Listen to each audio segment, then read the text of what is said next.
أعوذ بالله من الشيطان الرجيم بسم الله الرحمن الرحيم أستغفر الله سبحان الله والحمد لله ولا إله إلا الله الله أكبر ولا حول ولا قوة إلا بالله العلي العظيم عدد خلقه ورضا نفسه وزنة عرشه ومداد كلماته اللهم صل وسلم على سيدنا محمد الشفيع المشفع خير خلق الله وعلى الأنبياء والمرسلين وآلهم وصحبهم آل الله. Adá ọpẹ́ fún Ọlọ́run ọba tí gbogbo ọpẹ́ yẹ, ọba tí gbogbo ẹ̀yìn tọ́ sí, ọba tí ó ṣàánú wa dídédé wòyí tó ṣẹ́ wa kù. Adúpẹ́ ọpẹ́ wo lè tán lọ́dọ̀ rẹ̀ àmọ́ lórí o. Àwa tọrọ kẹ́rẹ́ àti gẹ́rẹ́ kó máa lékún fólólùfẹ́ rẹ̀ Ànábì sallallahu alaihi wasallam kó máa pọ̀ sí fún gbogbo àwọn ànábì Ọlọ́run. Ìkẹ́ ìgẹ̀ kó kárí gbogbo àwọn ẹni rere tá a máa tọrọ fún tó fi dórí àwọn àfáà tó kọ́ wa ń kéwú. Àwọn òbí tó bí wa sáyé àti gbogbo ẹni tí ń tìtorí Ọlọ́run fẹ́ tiwa, á kí gbogbo ọkùnrin tí ń wò wá gbọ́ wa nínú mùsùlùmí, á kí gbogbo obìnrin, ọmọdé, àgbà, aki ara ilé àti ara jìnnà níbi assalamu alaikum wa rahmatullahi wa barakatuhu. Gẹ́gẹ́ bí àṣà wa ní gbogbo ọjọ́ Jímọ̀ tá a máa mú ẹ̀kọ́ wá fúnra wa, pàtàkì jùlọ nínú irú oṣù tá a wà yìí tá a máa mú ẹ̀kọ́ Ànábì sallallahu alaihi wasallam nínú ìgbésí ayé rẹ̀ tá a máa mú ẹ̀kọ́ wá ń bẹ̀. Èyí tí a tún fẹ́ mú wálé ní kọ́lọ́n jẹ́ wúlò fún mi, kọ́lọ́n jẹ́ wúlò fún gbogbo ẹ̀yin tí ẹ̀ ń gbọ́ náà. Ẹ̀kọ́ ráńpẹ́ ni iṣẹ́ mọ̀ ìpìdísí ayé Ànábì sallallahu alaihi wasallam. Omi rẹ̀ àmúmú tán ni, odò rẹ̀ àwẹ̀wẹ̀ tán ni, ẹja rẹ̀ àjẹjẹ tán ni. Bẹ́ẹ̀ bá ṣe ń tojúbọ̀ nù gbèsè, tẹ́ bá ṣe ń tojúbọ̀ nù gbèsè ayé Ànábì sallallahu alaihi wasallam sí, lẹ́ẹ̀mọ̀ rí ìmọ́lẹ̀ sí, lẹ́ẹ̀mọ̀ rí ọ̀nà mọ̀ sí, nísì lẹ́ẹ̀mọ̀ rí òye àti ìlàkàì sí. Ọlọ́run máa fi Ànábì sallallahu alaihi wasallam máa ṣàfà àlùbáríkà rẹ̀ tàn ìmọ́lẹ̀ sínú ìgbésí ayé wa jù báyìí lọ. Ànábì sallallahu alaihi wasallam kí gbogbo lọ́kọ láya ẹ súnmọ́ tòsí. Ẹ̀yin lẹ fẹ́ mú ẹ̀kọ́ yẹn, ẹni tí ò tí lọ́kọ, ẹni tí ò tí láya náà, ìwọ náà dì í mọ́wọ́ gbogbo ọjọ́ tó bá níyàwó ńlé. Ànábì lẹni tó lè jọjù, ẹni tó lè gbé síwájú pé mo fẹ́ ní happy home, mo fẹ́ ní happy home, ilé tí ìdùnnú ọmọ sọ̀kalẹ̀ ń bẹ ní gbogbo ìgbà. Kò sí ilé tí kì í lábà wọn o, kò sí lọ́kọ láya tẹ́ ẹ̀ ní mọ̀ ṣera yín gbọ́ o. Àmọ́ tẹ́yin náà mọ̀ pé issue tẹ́ ní ò ní túmọ̀ lẹ́gbẹ̀ẹ́ problem táwọn èèyàn ní. Ẹ̀yin mọ̀ pé inú ilé tí Ọlọ́run fi adùn, Ọlọ́run foyin sínú àjọṣepọ̀ yín. Ànábì sallallahu alaihi wasallam ló lè gbé síwájú tó lè study marital affairs rẹ̀, bó ló ṣe pẹ̀lú àwọn ìyàwó ẹ̀, bó ló ṣe relate pẹ̀lú gbogbo àwọn ìyàwó tó kó sílé bá ṣe pọ̀ tó. Kí lè tí wọ́n máa gbé ṣépè, kí lè tí wọ́n máa gbé ṣépè pé olórí ibú ọkùnrin ni. Torí tí ìyàwó bá ti ń pọ̀ kọkùnrin ó tó lè rí déédéé ṣe, kó tó lórí bó ṣe yẹ ṣe láàrin àwọn ìyàwó. Ọ̀nà jìn. Ànábì sallallahu alaihi wasallam wá fẹ́ ìyàwó kò mọ lẹ́yọ kan, kò mọ méjì, ó sì wá ṣàṣeyọrí lọ́gangan yẹn. Kí lè tá a lè gbégbé sí ayé rẹ̀ síwájú ká kọ́ṣe ẹ̀ ká lè ní ìfàyàbalẹ̀. Ẹ wo bí divorce ṣe pọ̀ ń ta tó, ẹ wo bí àṣìgbọ́ láàrin ọkọ láya ṣe pọ̀ ń ta tó. Ẹ já gbégbé sí ayé Ànábì sallallahu alaihi wasallam síwájú. Àsìkò tá a nídìí ẹ̀ jù ní láti lè study bó lòun àtàwọn ìyàwó rẹ̀ ṣe ń ṣe tí kì í fi sí wàhálà, tí kì í fi sí jẹ́gbẹ̀n. Gbogbo ẹ̀yin bá lé ilé ẹ̀ máa gbọ́. Òjíṣẹ́ ńlá Ànábì sallallahu alaihi wasallam ní khairukum li ahlihi. Ẹni tó lóore jù, gbàgbé pé mo mọ náfìlà yàn lálẹ́ mọ́júmọ́,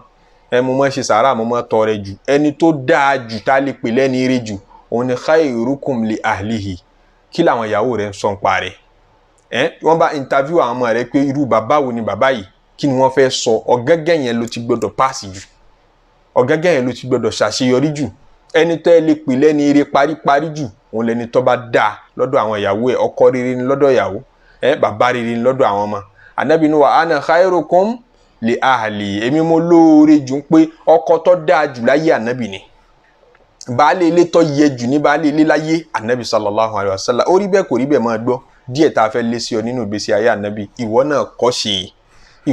kọ́ṣe, Olúwa ló ní akọ́ṣe ẹ̀. Olúwa ní ká máa tọpa Ànábì sallallahu alaihi wasallam.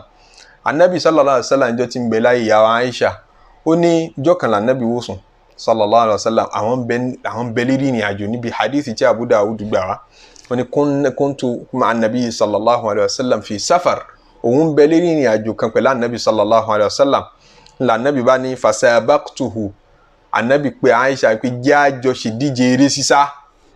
Òjíṣẹ́ ńlá Ànábì sallallahu alaihi wasallam tó lu wá rán sí èèyàn àtàlìjẹ̀nú tó rán sí gbogbo àgbáńlá ayé. Ó wá ráyè láti mọ báyàwó ẹ̀ sáré. Ṣé wọ́n ráyè irú rẹ̀ tó ń ta ìtì tó nǹkan kan rẹ̀? Ọmọ kò tí ì nítumọ̀. Ládùúgbò rẹ̀ gan wọ́n ń ṣàìmọye mítìnì tí wọ́n pè ọ́ sí. Wọ́n ń decide ní local government rẹ̀ tí wọ́n fọwọ́ rẹ̀ sí kan tó máa make opinion. Ìyẹn ní kò tí ì nítumọ̀. wọ́n decide nínú ayé láì tọwọ́ rẹ̀ bọ̀ ànábì tọ́lọ́run rán sí gbogbo ayé ẹ wo iye followers tó ní ẹ wo bí wọ́n ṣe ń bá bàrà rẹ̀ níjọ́ tó ṣe Israel wal Miraj tó lọ sánmọ̀ ṣérú rẹ̀ ṣó yẹ kó padà dé kó tún máa ráyà ń bóbi ń ṣeré ẹni tó yẹ kó máa busy gbogbo ìgbà pé ẹ máa wùjọ tí ń bá sọ̀rọ̀ ní báwọn àlìjànnú sọ̀rọ̀ ní báwọn màláíkà sọ̀rọ̀ ní abóbin máa jókòó tóbi kan ìráyè à ń dènà pín fún ẹdìẹ ànábì ò ṣe bẹ́ẹ̀ sallallahu alaihi wasallam ànábì wa láti mọ bá Aisha sáré ṣé wọ́n ń sánú kọ̀kọ́ ni àbọ̀ ń sánú kọ́nà kan public náà ní ti gbogbo èèyàn wà ń bẹ̀ wọ́n ti ń sáré ànábì wa ń pé èmi àti Aisha fẹ́ sáré àfẹ́ wo ta ní ọ̀ lára wọn ìyàwó Aisha ní fasabaktuhu òun bá ànábì sáré òun tún la ànábì sallallahu alayhi wa sallam nígbà tó yá ìyàwó Aisha ní àmọ́ nígbà tí ó padà yá falama hamaltu lahama òun ti pẹ́ lọ́dẹ̀dẹ̀ ànábì òun ti padà sanra òun ti add more weight gbà táwọn tuntun eré yẹn sá yẹn ní pé kò mọ lẹ́ẹ̀kan kìí ṣe eré ẹ̀kan dúró gbà náà mọ́ sábà ṣe eré pé já tuntun eré sálẹ̀ ní gbà yẹn la ànábì sallallahu alayhi wa sallam wà la òun fasabaka ni ànábì ṣẹ̀ṣẹ̀ wà la òun gbà wọn pe hadhihi bitilka wọn náà máa báyàwó rẹ̀ ṣeré ní táìmù fáwọn ọmọ rẹ̀ ní táìmù fáwọn ìyàwó wa romantic anabi sallallahu alayhi wa sallam wa romantic kó wọn jáde tó bá ṣe bẹ́ẹ̀ lójúbọ̀rọ̀ o lè ṣe bẹ́ẹ̀ ń tipa o ewu kan rísìkì kan tó ń tẹ́kì tọ́mọ̀ nù tọ́lọ́wọ̀n bá ní ọ wà lọ́kì kọ́ fẹ́ obìnrin tí mọ́ni rẹ̀ yè kóró tó bá yẹ sí pé típíkù ọmọ ilẹ̀ Yorùbá lọ fẹ́ nígbà tí ìbànújẹ́ àti depression bá pọ̀ lára ìyàwó rẹ̀ àwọn kan tán bá nífẹ̀ẹ́ rẹ̀ wọ́n kàn sọ fún àwọn onímọ̀ ìpèfẹ́ burúkú làwọn ní sí wọ́n bá tiẹ̀ jẹ́ àmọ́ wọ́n fún mọ̀ràn gẹ́gẹ́ bí ẹni tó láàánú nke yóò di ń fọ́n káyà mọ́ta kan tó fi sójú ara tó bá ti bọ́ láṣepọ̀ gbogbo tó bá wí ní ọmọdé ọmọ yọ́n padà dán òjò eré tó fẹ́ sá àti romance tó fẹ́ ṣe wọ́n padà ṣe jù bẹ́ẹ̀ lọ ó gbé pọ́ọ̀sì dánwò àfi kó tètè yára rẹ̀ ńlá ká ìkọ́ tẹ̀lé súnà nàbì sallallahu alaihi wasallam yẹn tọ́jú obìnrin ni èrè wo ló fẹ́ mú bí kán máa pè ọ́ lẹ́kùn nínú ilé kán máa pè ọ́ lẹ́kùn ó bá jẹ́kùn ládùúgbò ó wà òkè gẹ́gẹ́ bí ọkùnrin tó bá jẹ́ ẹkùn láàrin àwọn ọ̀rẹ́ tó jẹ́kùn bí iṣẹ́ yín ó wà òkè tó bá ti dénú ilé ó gbọ́dọ̀ di èkúté àbí kó o dolódò nínú ilé ní tán bá jẹ́kùn ní kán máa fún ọ kìí ṣe ń pọ̀ jẹ́ ní yẹ̀yẹ́ kìí ṣe ń pọ̀ yẹpẹrẹ inú ilé kọ́ ló ti prove power inú ìwé bó ṣe mẹ̀ṣẹ́ jà inú ilé kọ́ láti nídìí ẹ̀ bó ṣe burú tó bó ṣe jẹ́ aláṣẹ wàá tó inú ilé kọ́ ìta láti nídìí ilé yẹn ọpọlọ rẹ la nídìí tá a bá dénú ilé pẹ̀lẹ́pẹ̀lẹ́ rẹ la nídìí tá a bá dénú ilé jẹ́ kí ìyàwó rẹ mọ fílì pé òun lòun pàṣẹ nínú ilé nítorí òun lọ bá nínú ilé ọ ẹ kò túmọ̀ ń pọ̀ jẹ̀fọ́ kò túmọ̀ ń pọ̀ ọgọ̀ tó o bá ti tètè mọ bá ṣe ń ṣe bẹ́ẹ̀ ẹ̀fọ́ yẹn náà lọ́ọ́ padà jẹ kára rẹ lè balẹ̀ tàtọ́ bá fìtínà ìyàwó rẹ jù tó bá jáde lérí ọ̀rọ̀ rẹ tó bá tẹsẹ̀ lébọ̀rọ̀ rẹ wọ́n kọ́ níbi tí wọ́n ń pe kinní kan tiwálà àtiwálátù tí Abdullahi ibn Mas'ud radiyallahu ta'ala anhu nínú hadisi tí wọ́n gbà látọ̀dọ̀ rẹ̀ àwọn kan sì lá nàbì lọ sọ tí wọ́n ní inna ruqa wa tamaima wa tiwalata shirk ní tán pé ní tiwalatu tí Abdullahi ibn Mas'ud ń sọ pé ẹbọ ni ń sọ fáwọn obìnrin jọ́nà pé ká máa pọ̀fọ̀ ká máa ṣe tiwala oògùn tóbìnrin máa ń ṣe pé ọkọ mi mo ṣàfẹ́ kó nífẹ̀ẹ́ mi kò yọ wálé tó bá pè é wálé bọ̀rọ̀ tó bá wálé náà àtúníròjú rẹ̀ ńlẹ̀ ń gbóbìnrin wá ká mi mọ́lé ń yẹ̀yẹ́ mi ń lù mí tí depression bá pọ̀ jù lára obìnrin ó lè ronú kóhun ṣe tiwálà wọ́n lè fi tiwálà lọ wọ́n á tiẹ̀ mọ́ di gẹ́gẹ́ bí ẹrù ìyàwó fáwọn kan ń ṣẹlẹ̀ bẹ́ẹ̀ ńlẹ̀ Haúsá ń ṣẹlẹ̀ ńbẹ̀ ńlẹ̀ kì í ṣẹlẹ̀ Yorùbá nìkan o wọ́n di káyà mátá wọ́n máa di gẹ́gẹ́ bí ẹrù ìyàwó ni fóbìnrin tí bá ń lọ ilé ọkọ wọ́n tún gbà pé àwọn fi ṣàánú ẹ̀ ni pé eléyìí bí lẹ̀kẹ́ ni ọmọ lò sí bàrà àdì nígbà tó bá ti bọ́kọ rẹ láṣepọ̀ gbogbo tó bá béèrè lọ́wọ́ rẹ ní ọmọ fún gbogbo tó bá sì ní lọ́wọ́ ló mọ̀ kó kalẹ̀ ó padà gbé pọ́ọ̀sì dánwò gbogbo kọ́dọ̀ ó ṣiṣẹ́ kitchen ìdánwò wàá wà Nabi sallallahu alayhi wa sallam láì ṣẹ̀ṣẹ̀ gbàsà sí kan sára láì ṣẹ̀ṣẹ̀ wà affected Anabi sallallahu alayhi wa sallam wọ́n béèrè lọ́wọ́ ya Aisha pé tí ó bá sí ń ta mọ́ ntí mọ́ ṣe ń ta àmọ́ tí ó bá sí ń ta mọ́ kí ni mọ́ ṣe tó bá ti wọnú ilé sallallahu alayhi wa sallam tó bá ti wà pẹ̀lú ẹ̀yìn ìyàwó kí ni ntí mọ́ ṣe nínú ilé ya Aisha ní kana yakunu fi mihnati ahlihi kana yakunu fi mihnati ahlihi ìmọ̀ bá wa ṣiṣẹ́ ilé wọ́n náà máa ṣe bẹ́ẹ̀ ni yóò jẹ́ kí inú ilé rí ó máa tò yóò jẹ́ ká láàfin ọjọba nínú ilé àmọ́ nígbà tó bá jẹ́ bí tó bá jọba ọ̀sọ́ra rẹ̀ di emir nínú ilé kò sí ti ń jẹ́ emir nínú ilé tó bá ti dé nínú ilé kídìmọ̀ àwọn ìyàwó rẹ̀ kídìmọ̀ àwọn ọmọ rẹ̀ lọ́mọ ṣe kọ́ wà nínú ilé kan mọ̀ pé sọ̀pọ́tà ńláńlá táwọn ní bẹ nítòsí kọ́ńtà náà lọ́kàn ó dára alẹ̀ èyí ràn wọ́n lọ́wọ́ níbi àdáná èyí ràn wọ́n lọ́wọ́ níbi àwẹ̀ ó ní nǹkan kan tó fi wúlò fún wọn nínú ilé wọ́n ń sìn ọ́ ni ó jọ Ànábì sallallahu alayhi wa sallam ìyàwó Aisha ní kana yakunu fi mihnati ahlihi ìmọ̀ bá wa ṣiṣẹ́ ilé nígbà tí kò bá ti sí ń ta lọ́dọ̀ ẹ̀yin sàábí mọ́ ntí mọ̀ ṣe tó bá wà nù lẹ́nu sallallahu alayhi wa sallam òkú tó ànábì sọlá tó ní sòkìkí tó ní tó tà ànábì sallallahu alayhi wa sallam tó wá lọ ní ìgbéraga. Nínú ẹ̀kọ́ tá a tún gbọdọ̀ mú lára ànábì sallallahu alayhi wa sallam nípa àbáyàwó lò nípa àbá àwọn ará ilé wa lò òun ni kí má jù mọ́ tí ọ lójú láti mọ̀ kíìsì ìyàwó rẹ o má jù ọmọ ru ọ lójú pé a máa fẹ́ nunu ẹnu èmi mo ti wá ráyè à ń ṣe bí ológbò máa fẹ́ nunu ẹnu máa fara nù yàn ìráyè rádaràda èyí tó ń ṣe òun gan rádaràda ni tó bá rẹ ni sọ fún ọ èyí tó ń ṣe òun gan rádaràda ni kó má lè kíìsì ìyàwó rẹ nígbà tí èsì ẹlẹ́dẹ̀ lọ fẹ́ tó bó wọn náà ló fi fẹ́ wọn sì fi yín fúnra yín tipa. Ìyàwó Aisha radiyallahu ta'ala anha ó ní gbà mí wọ́n ti pèrún ní mọ́ṣáláṣí ẹ̀gbọ́ wọ́n ti pèrún mọ́ṣáláṣí wọ́n retí ká nàbí ó jáde sí mọ́ṣáláṣí torí yàrá Aisha hijiru rẹ̀ ó já sí mọ́ṣáláṣí ni ibẹ̀ la nàbí ó gbà wọ mọ́ṣáláṣí ànábì ìyàwó Aisha ní kana yuqabbiluni ànábì ó máa kíìsì mi ó ní kana yuqabbilu ba'd azwajihi yìí máa kíìsì àwọn ìyàwó rẹ̀ kan kò tí ì làámọ́lẹ̀ ta ní kíìsì gẹ́gẹ́ ó ní máa kíìsì àwọn ìyàwó rẹ̀ kan thumma yusalli wala yatawadda kódà kò ní rì níwọ̀n àlùwàlá yóò gbàbẹ̀ já sí mọ́ṣáláṣí lẹ́ẹ̀kan náà yóò lọ kí ó sì lọ́ọ́ ṣe máàmù wọ́n ti ń retí rẹ̀ mọ́ṣáláṣí pé máàmù ń bọ̀ wá yóò wá kírun fún wa ànábì sì ń kíìsì ìyàwó rẹ̀ lọ sallallahu alayhi wa sallam.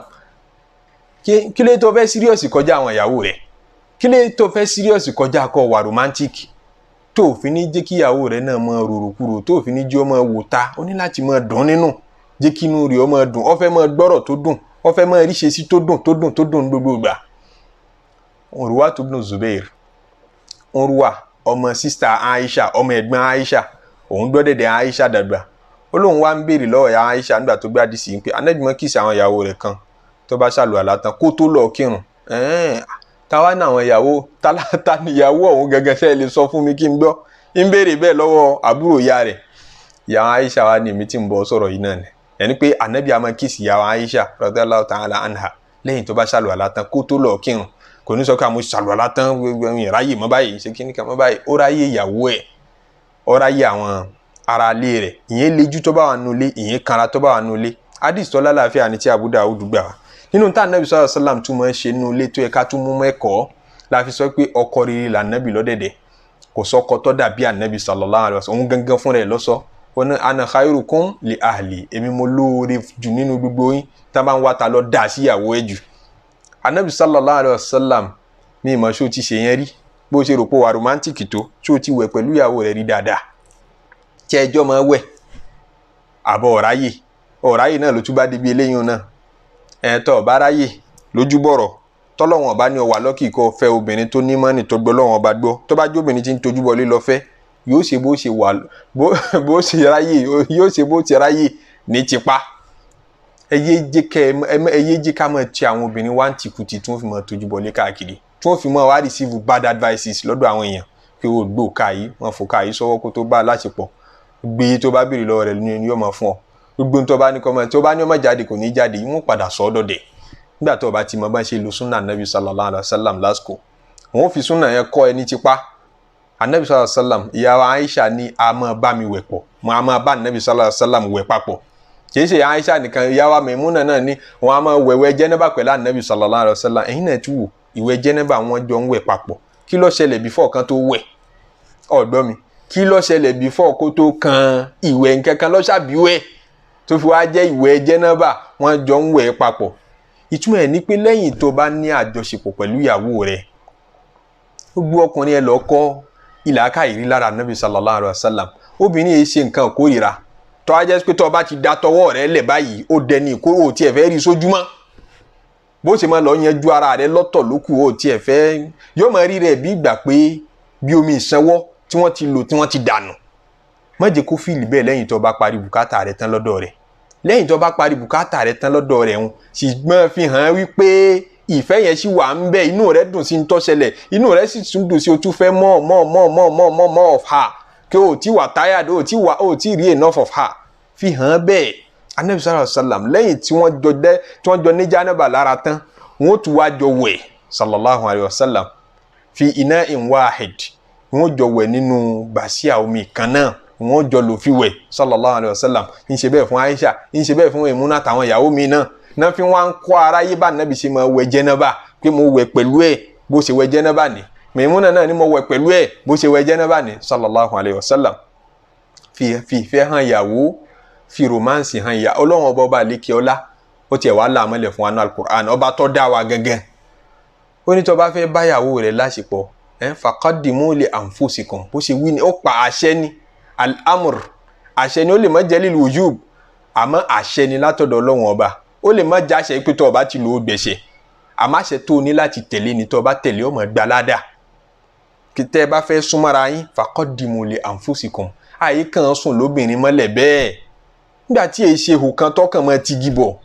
kọ̀dímù lè àwọn ó tiẹ̀ tó gbà tó bá yẹ kó wọ́n lo request fún àjọṣepọ̀ tí èyí sọ̀dọ̀ tiẹ̀ ní request ti wá ó ní láti prepare ara rẹ̀ fún mẹ́sẹ̀gì tó fẹ́ gbé wọlé ó ní láti prepare mind rẹ̀ fún tó fẹ́ ṣe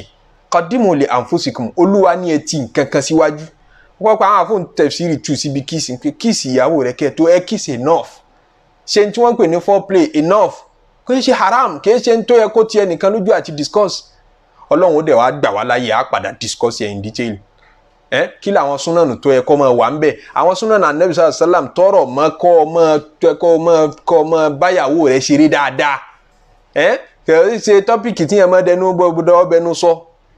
nítorí kálukú ní ṣìṣe ń bẹ ọ̀pọ̀lọpọ̀ lé ní dàrú nítorí ẹ̀ so tá a bá ní láti tanra wa láti face reality Ànábì sallallahu alaihi wasallam dá wa lẹ́pẹ́ ìgbésí ayé rẹ̀ kọ́ ló jẹ́ fún wa bó ló ṣe yẹ kó mọ relate pẹ̀lú ìyàwó rẹ̀ tó mọ́lọ́n tó dáa máa sọ pé faqaddimu li anfusikum ẹ ṣe foreplay dáadáa ìtumọ̀ rẹ̀ náà nù ẹ ṣe tẹ̀kẹ́ ń tán pé ní qaddimu nǹkan ti ṣáájú ṣebí foreplay náà nù eré tó ṣáájú ní jẹ́ foreplay faqaddimu ẹ ṣe dáadáa in tí ó bá tọ́ ni kẹ́ ẹ má ṣe tó bá jẹ́ haram in tó sì jẹ́ haram in this regard wà limited ó níye kò 1 2 3 ẹ̀ ní kájú bẹ́ẹ̀ lọ tó jẹ́ ẹ mọ̀ súnmọ́ra yín lójú ibi tọ́lọ́wọ̀n ọ̀fẹ́ tó bá ti yẹ lẹ́yìn eléyẹn àfi táwọn dókítà bá sọ fún yín pé eléyìí ó wà advisable eléyìí ọ̀dà kò wà healthy gbogbo táwọn dókítà bá ti ní ọ̀dà bẹ́ẹ̀ ṣẹ̀ríà náà ó takò nítorí pé Ọlọ́run wala tulqu bi aydikum ila tahluka gbogbo tó bá ti lè fa ìparun fálàáfíà rẹ̀ Olúwa ni mi ò fọwọ́ sí táwọn dókítà bá ti sọ pé kíní yìí mú ó ní side effect kan ẹ jáwọ́ ńbẹ̀